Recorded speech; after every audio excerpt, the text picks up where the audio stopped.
આજે પ્રજાસત્તાક દિન 26મી જાન્યુઆરી, જ્યારે આપણે 26મી જાન્યુઆરીની વાત કરવામાં આવે ત્યારે 8:45 આજથી 24 થી 25 વર્ષ પહેલાં ભૂકંપમાં અનેક દિવંગતોનો આત્મા માટે જે કાર્યક્રમો યોજાતા હોય ત્યારે ખાસ કરીને અત્યારે મહાવીર અનુકંપા કેન્દ્ર આજે જે નાસ્તાનું ચા પાણીની જે વ્યવસ્થા રાખવામાં આવી છે, સમગ્ર કાર્યક્રમ શું છે અને ખાસ કરીને જે ભૂકંપની વાત કરવામાં આવે ત્યારે ભચાઉમાં ભૂકંપમાં અનેક લોકો મૃત્યુ પામ્યા હતા. નાના બાળકો હોય જ્યારે ધ્વજવંદનની રેલીમાં અનેક મૃત્યુ પામ્યા, ત્યારે સમગ્ર આપણે ભૂકંપની જે ખાસ કરીને જે ભચાઉની છે એ માહિતી આપણે મેળવશું.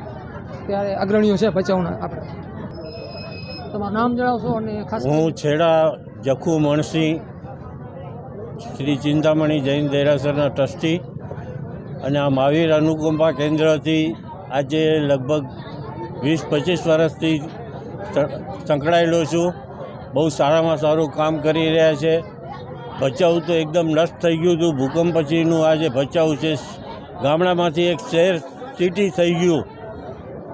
અને આ મહાવીર અનુકંપા કેન્દ્ર દર રવિવારના બી ગરીબોને અનાજ આ તે જમવાનું આપે છે, તો એ લોકોનું ખૂબ ખૂબ અનુમોદના કરું છું.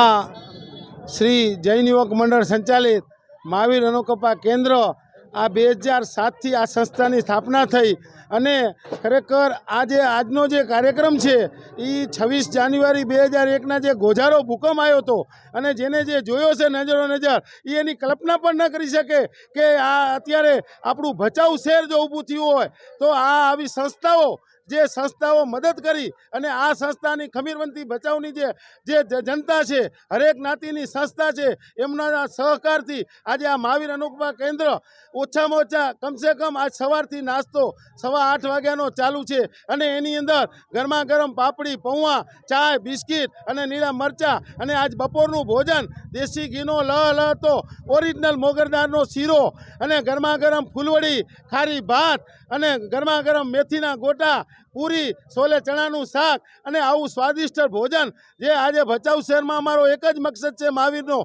કે આજ પ્રસાદમાં કોઈ પણ વ્યક્તિ ભૂખ્યો ન સૂવો જોઈએ. આજે આ સંસ્થા અત્યારે ગાયને ચરો, પંખીને ચણ અને હોસ્પિટલમાં ફૂટ વિતરણ આવા જીવદેવાના અનેક કાર્યક્રમો આમ તો 15 થી 20 કામો કરે છે.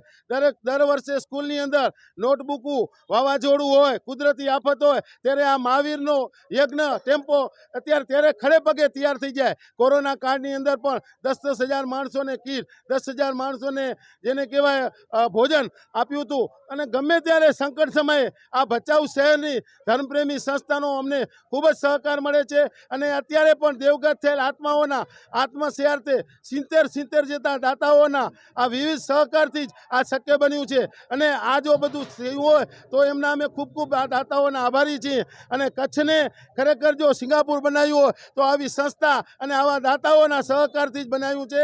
અત્રે હું અમારા અરવિંદભાઈ મિત્ર મહાવીર અનુકંપા કેન્દ્રના સભ્યને આપું છું અને ધન્યવાદ. મહાવીર ભગવાન કી જય, ભારત માતા કી. વરિષ્ઠ પત્રકાર મહેશભાઈ છે. ખાસ કરીને મહેશભાઈ, જે ભચાઉમાં ભૂકંપ આવ્યો ને અત્યારનું કેવો પરિવર્તન છે ભચાઉમાં? 26/1/2000ના ભૂકંપનો જ્યારે ભૂકંપ થયો ત્યારે 8:42 જ્યારે ભૂકંપનો પ્રથમ આંચકો આવ્યો ત્યારે અનેક લોકોને ઈજાઓ થયેલી હતી.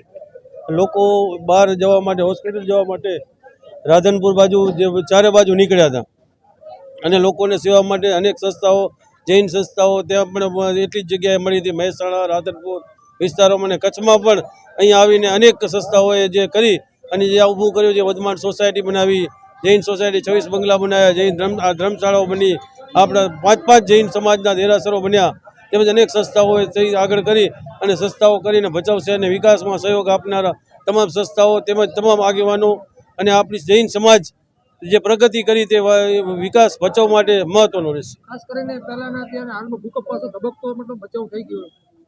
પ્રથમ તો ત્યારે જ્યારે વસ્તી જ નથી ને અત્યારે જ્યારે 26/1 પછી જ્યારે વસ્તી આવી અને તાલુકાઓમાંથી, ગામડાઓમાંથી જે વસ્તી અહીંયા આવી તેના કારણે વિકાસ ભચાઉ માટે દિન પ્રતિદિન વધ્યો.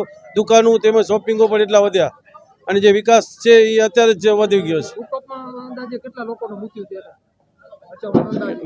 કંઈ કરે 14,000 આપણે ભૂકંપમાં આખા 14 ને 15,000ની વચ્ચે જે મૃત્યુ પામ્યા હતા તેમાં અનેક લોકોને ઈજા પામેલી હતી.